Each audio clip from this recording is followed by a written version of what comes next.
Welcome to Between Two Chairs, Demystifying Commercial Real Estate, the podcast that brings you the latest insights and trends on the South Florida commercial real estate market, with your hosts, Fernando Arencibia Jr. and Jennifer Woolman. In each episode, we dive into the world of commercial real estate and break down complex concepts to make them accessible for everyone. Whether you're a real estate professional, a curious investor, or just interested in the South Florida market in general, Between Two Chairs is the podcast for you. So pull up a chair and join us.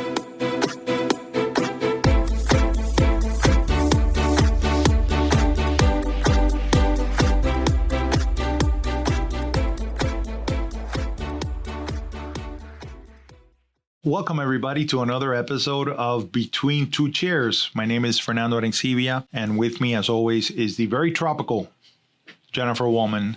Jennifer, say hi. Hi, everybody. I feel like I should have a Carmen Miranda Chiquita hat on my head. That would be something. Banana, and I'm here to say. Okay. I think we have jumped the shark. So, Jennifer, I just got back from a week in Houston for the National Association of Realtors Conference, and we like to do these short episodes where we discuss a little bit about some of the updates that are coming out of, NAR that are impactful, not only to our industry overall and to, really the real estate industry overall, but specific to commercial real estate. Great. So go ahead. I know we did an update for people in our office. I have a little bit of an overview. So I didn't attend. So you just run with it. What did you, and first of all, tell us what committees you're on and what you chair. And yeah, this year I chair the Commercial Federal Policy Committee, which was, really wonderful. And that also puts me in the Public Policy Committee. It was, I would tell you, a very busy week. There was a lot of work to be done. In fact, the Public Policy Committee looked at 15 policy motions, which is a record number. They've never had 15 policy motions to go through. It was really interesting. As you know, there is a portion of some of those motions that have to do with governance, meaning that they have to do with the structure of the committees. They have to do with changes to the bylaws, things that are really not they're more inside baseball kind of a thing. The only comment I would make about that is that, a lot of those motions had to do with focusing more on the business at hand and making sure that the people that are in those committees have the expertise that they require in order to add the most value, and that the way that the committee is structured and the way that the communication works, that they actually get a lot of good work done. And the purpose really being surrounded, with the idea that when we come together as a national association, that we are able to really get the expertise of the members in their local markets, what's happening in their marketplace, getting that information to the National Association and making sure that if there is an issue that people are seeing at a local level that has potentially a federal solution or a national solution to discuss, then that the vehicle is there to allow for that. So I was very happy to see that really everybody was very, very busy at work from every committee that is there. This is one of those conferences that combines the national conference with the governance meetings, as opposed to DC, which has to do more with governance and has to do with advocacy. But what I found really interesting in the dynamic between those two things is that, you have a lot of great classes that are taught in a 2-day period. And we have great presentations from our economist, Lawrence Yoon, who did a presentation both on the residential side of it and the commercial side of it, and talked about, in all his presentations, he starts from the macro to the micro. He talks about what's happening in the economy overall, and then what's happening in the marketplaces commercially.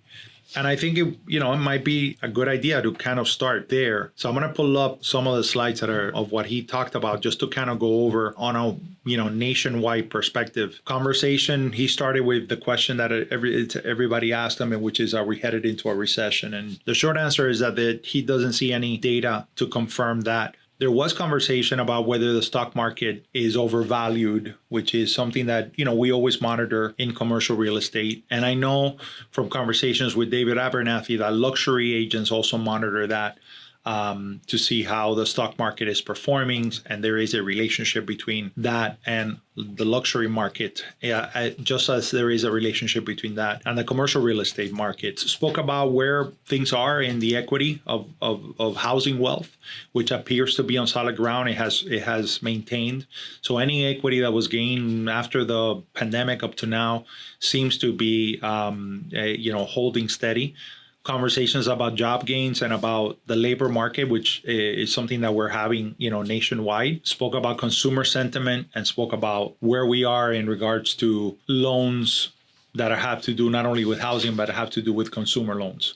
So, he kind of went over that. One of the things that, was interesting is that, we're not seeing anything that is statistically significant in relationship to delinquencies in mortgages or foreclosures. But he is seeing that there is some lower consumer sentiment overall. Delinquencies on auto loans and credit cards are going up a little bit. So those are things to monitor, not by a huge percent, but it begins to, when you're looking at a chart, things begin to change, including some delinquencies on student loan debt as well. So, he went through the commercial fundamentals. And if you want, I'll give you, basically like a quick thing. On apartment demand, he says it was strong. They expect a sharp weakening on Class C lower end. Very important to understand that these are national numbers and that it varies very differently by market. Our market is very different than the rest of the country. Our apartment vacancy rate is a little higher. He feels that nationwide we have overproduced, but that those units are going to get absorbed. He says that according to private sector data, apartment rents are barely rising, which is something that he says is very different than what the Fed Reserve is looking at data.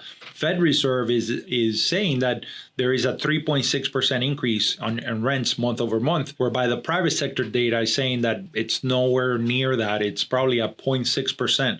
according to Q3 of 2025. Interesting, he says, if you look at office jobs like professional business service and the financial industry, he spoke that we're seeing the level of those jobs that are started every month to be very healthy and to be, continually there. So you would expect that the office absorption would be higher, but he says that in reality, office vacancy around the country is rising from lack of demand. Again, it's in the double digits. It's been in the double digits since really Q3 of 2020, and it has never gone down from a national place. We know that locally we're in the single digits when it comes to open vacancy. So what he is extrapolating from that is that we're continuing to create these jobs that normally would require an office. However, the office absorption is not where it is, and the vacancies continue to either match or increase the number from the prior quarter, which tells them that there's still a lot of remote work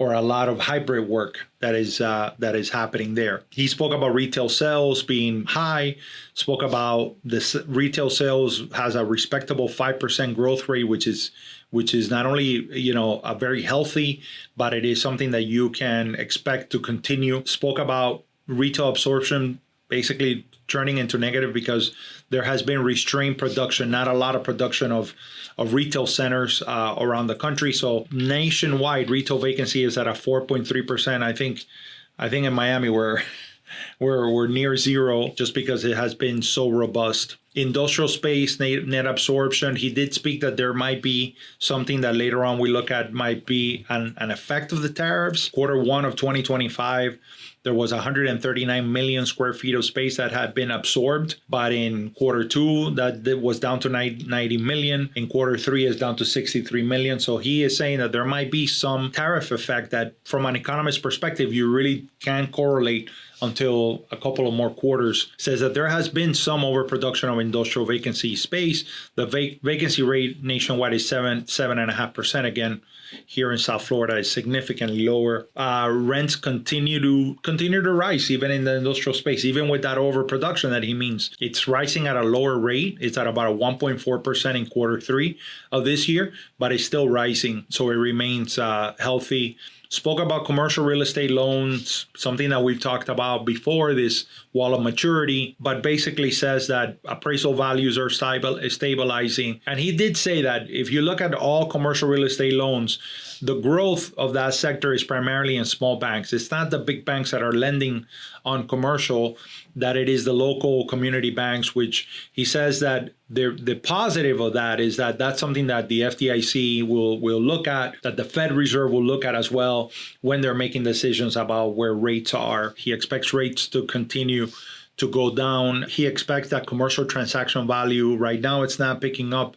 but that with rate cuts going down, which affect commercial real estate loans more than they affect, residential loans, we'll begin to see transaction volume going up. And we, are starting to see that ourselves, right? Yeah, especially in the fourth quarter. Especially in the fourth quarter of this year. Says that if you look at expenses, housing shelter component, has remained, again, the Federal Reserve says there's an increase in 3.6% in that cost. He just doesn't see it based on the private sector data in regards to where rents are. And right now, there is, and I mentioned it earlier when he spoke about apartments, there's overproduction in the multifamily sector, but if you're looking at housing starts, that has gone down significantly low since January of 2023.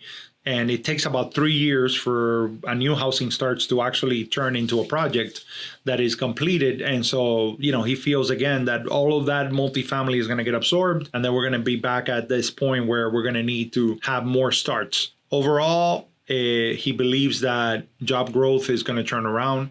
There's going to be positive net absorption, so there's going to be more leasing opportunities. Vacancy rates are peaking in some areas, but he feels that there's going to be some movement on the downward. The supply picture is mixed.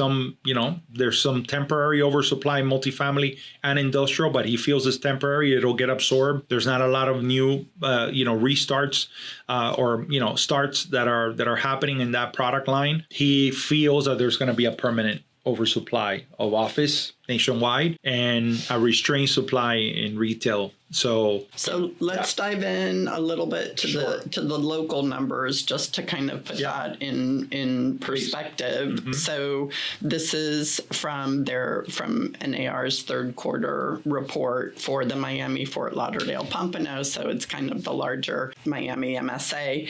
And it's showing that, again, Miami is kind of leading the way. Our unemployment rate is 2.9% as of August 2025 versus the U.S. of 4.3%. And to your point about office, it's funny that we're doing better than office because we also have a slightly larger, we have a 1 percentage point higher share of tele-remote workers, 14.6 versus the U.S. at 13.8. To do just a quick overview of office, we're stronger than nationwide. Our rent growth was 3.1%. Our market rents are $52 a square foot with a vacancy rate of 8.2, and that's actually down from third quarter of 2024. Our multifamily, our vacancy rate is 7.6%, which is up from 2024, which was 6.3%, but our effective rent is also up by about $100. Our retail vacancy rate is 3.1% with our market rents at $50 a square foot, and industrial vacancy rate is 6.3%, which is up quite a bit from quarter three of 2024 at 4.7%, but our market rent is up $1 more per square foot. So that just kind of gives, an overview of the local versus the macro. And then, of course, if you get into much smaller local markets on Brickell,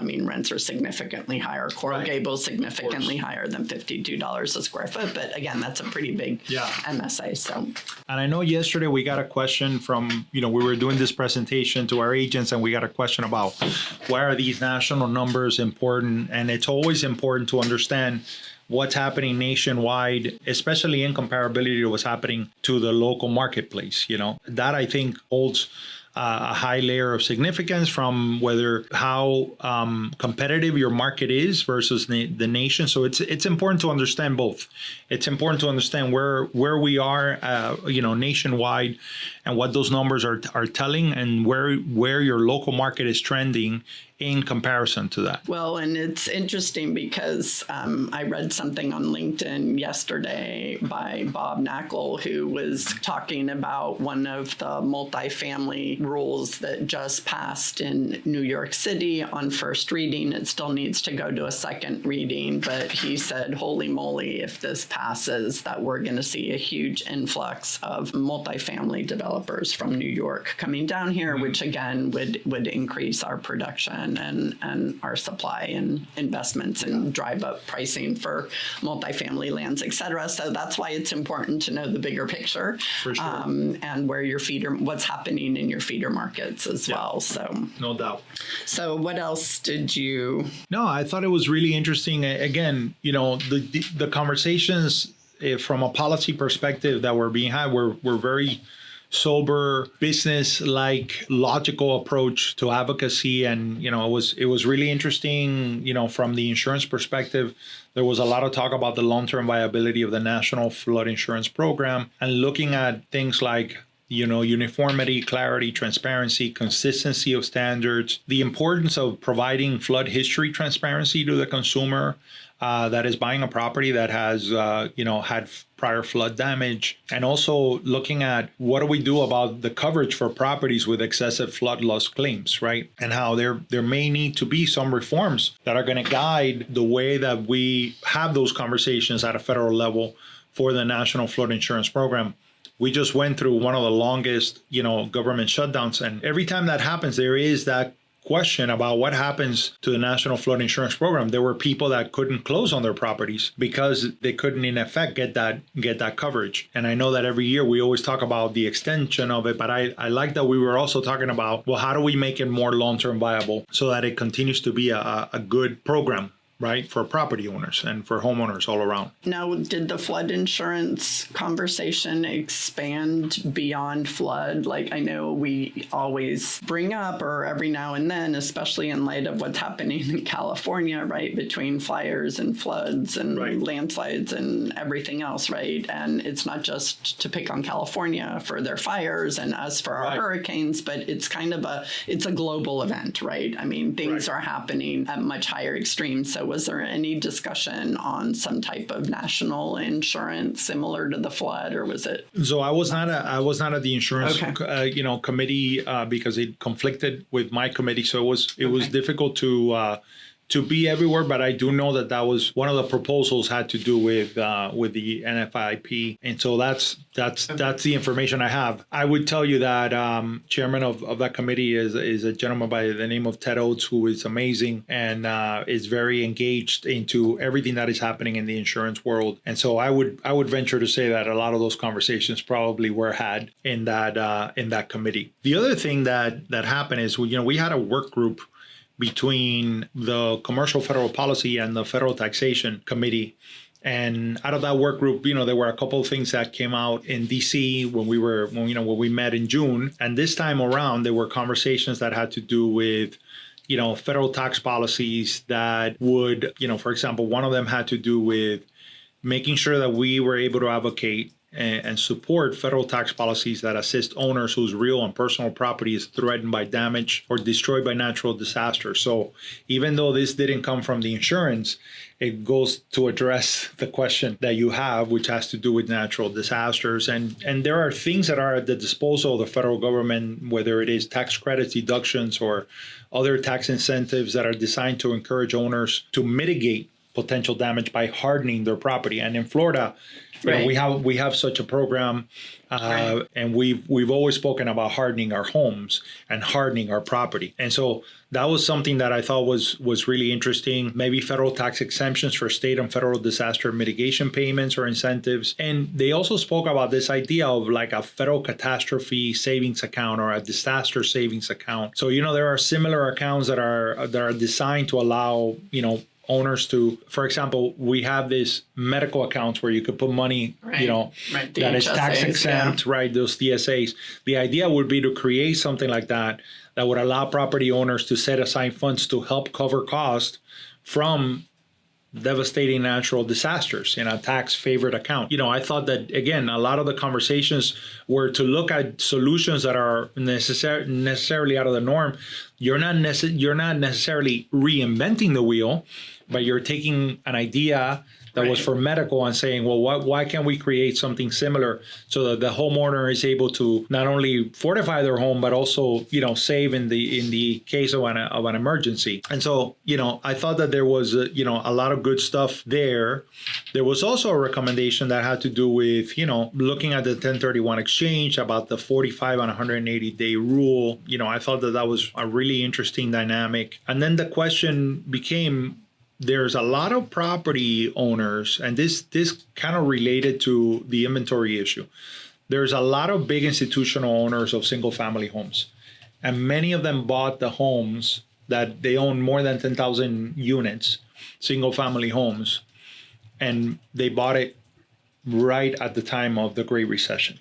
So their basis is so low that for them to sell and to put those properties on the market would be difficult, right? Mm-hmm. For them to make that financial decision. And the question becomes is, should we look at incentives that provide them with a longer period of time to identify like-kind property in the event that they sell those properties to primary users, right? For primary homes. So, it's an interesting dynamic. It's another conversation that we've had that centers around housing supply, that centers around housing affordability. So it's really interesting that I feel that from every angle, people are looking at the total cost of home ownership and what are ways in which we can incentivize. But they were looking at incentivizing through a 1031 exchange, not through decreasing capital gains, because a lot of companies that are that kind of investors or that are funds, they don't do 1031 exchanges, right? So then they get hit with the capital gains. So right. And partly is because the sheer size of the number, especially if you're going to sell it one at a time, would be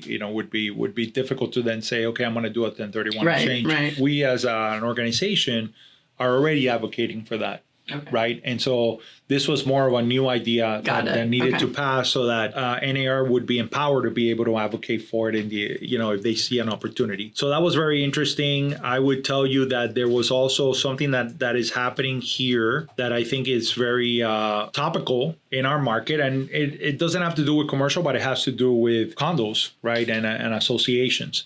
And one of them is to support a uniform nationwide adoption of the requirement for community associations to disclose master insurance policies and related documents to buyers, so that we could advocate for that from a national level, because this seems to be a problem nationwide, right?